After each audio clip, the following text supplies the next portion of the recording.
juste quelques mots tout de même, et on peut s'étendre sur cette finale qui a été de très très bon niveau parce que le premier set, parce que Casper Ruud, évidemment, était bien entré dans son match, mais parce que pendant le premier set, Novak Djokovic a beaucoup douté. Oui, beaucoup douté. Il a été mené, un break de retard. On s'est dit pourquoi pas. Est-ce que Ruud va pouvoir rentrer dans sa tête, prendre le score et puis écrire peut-être un scénario un petit peu différent. Et puis finalement, après avoir stabilisé probablement un peu ses émotions et son énergie, il a réussi à remporter cette première manche et finalement, son niveau n'a fait que monter et il a été assez majestueux d'ailleurs parce que il faut le souligner, Ruud a fait vraiment, je trouve, un bon match. Maintenant, il lui manque certaines choses dans son jeu pour aller plus loin. Certaines choses probablement dans son approche parce que moi je le trouve quelque part dans un moment comme celui-ci trop bien élevé, trop propre et peut-être s'inspirer un peu du vice, hein, dans le bon sens du terme, d'un Djokovic. C'est ça, d'ailleurs, Djokovic, dans son discours d'après-match, l'a félicité et il a dit que il était très aimé par le circuit, par les joueurs, qu'il était très respecté. Ça voulait dire aussi peut-être en creux qu'il était aussi, lui, trop respectueux des autres joueurs. C'est de cela dont vous voulez parler, Cédric Oui, Pioline? probablement un petit peu, mais moi, ça m'a marqué l'image qu'il y avait sur le podium quand il y en avait un qui avait la coupe et puis l'autre qui avait le plateau en argent. Et moi, je me demandais, mais qui est-ce qui a gagné? Parce que Ruud, il avait un grand sourire, il parlait avec Djoko, tranquille. Enfin, je sentais pas une déception, même si elle doit exister, hein, qui était si évidente que ça.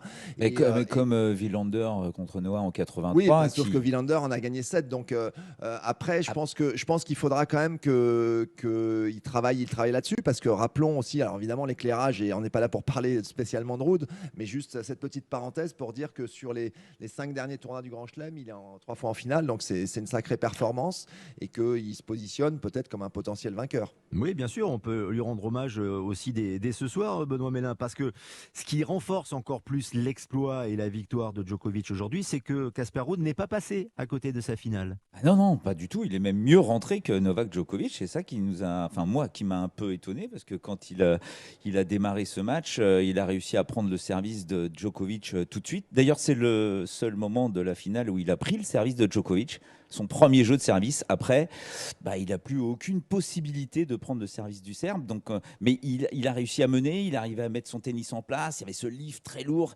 Moi, ça me faisait penser un peu au Stade Wawrinka de 2015. Donc, je me disais, si Wawrinka l'a fait contre Djokovic, pourquoi Casper, il pourrait pas y arriver? Il n'a pas réussi. Oui, c'est vrai, il a pas réussi. Est-ce que c'est l'un des plus beaux titres à Roland-Garros, hein, que Christophe Taureau de Djokovic, celui d'aujourd'hui? Est-ce que c'est le plus abouti par rapport à tous les matchs, pas uniquement la finale d'aujourd'hui? Alors, oui, parce que évidemment, il sera associé à jamais au fait que c'est le 23e titre du Grand Chelem de Novak Djokovic et que désormais, il a le record. Oui aussi, parce il a battu Carlos Alcaraz et tout le monde attendait ce match. Et ça a été lui qui est sorti mais grand vainqueur dans sa capacité à gérer complètement l'événement, ce qui n'a pas été le cas du jeune Espagnol. Et en même temps, il n'a pas battu Rafael Nadal dans son jardin comme il l'a fait lors d'une précédente victoire. Donc il y a du pour et il y a du contre dans ma réponse à votre question. On parle du mental aussi, Jean-François Pérez. On a beaucoup parlé de la force Oh là mentale là. de Novak Djokovic et c'est peut-être ce que l'on doit mettre en premier lieu en avant ce soir après cette finale. Ouais, non, mais le premier set qui a duré 1h29, c'était pas un sommet absolu du tennis contemporain, mais quand on aime ce sport, on ne peut que regarder ça en étant éberlué parce que même s'il y a eu quelques fautes directes ça et là, même si on sentait que Djokovic il nous a même un petit peu inquiété à un moment donné, hein, au milieu du premier set. Ça avait l'air physiquement, ça traînait un peu. Il avait l'air de traîner une espèce de problème à l'épaule, un peu. Moi, j'ai trouvé, Cédric n'était pas forcément d'accord avec moi, mais je trouvais que sur certains matchs, certaines volées hautes, il y Ah avait oui, des. c'est pas se matcher.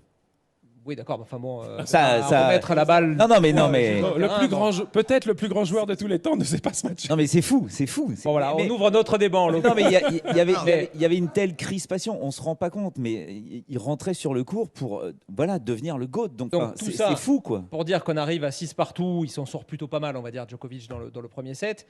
Et on sait, depuis le début de la quinzaine, mais d'une manière générale dans sa carrière, que quand le tie-break arrive, en général, c'est pour lui. Et là, ce qu'il fait sur les. Il y en a eu 4, c'est ça, de tie-break qu'il a dû jouer. Son cinquième, là. C'était C'était son son cinquième.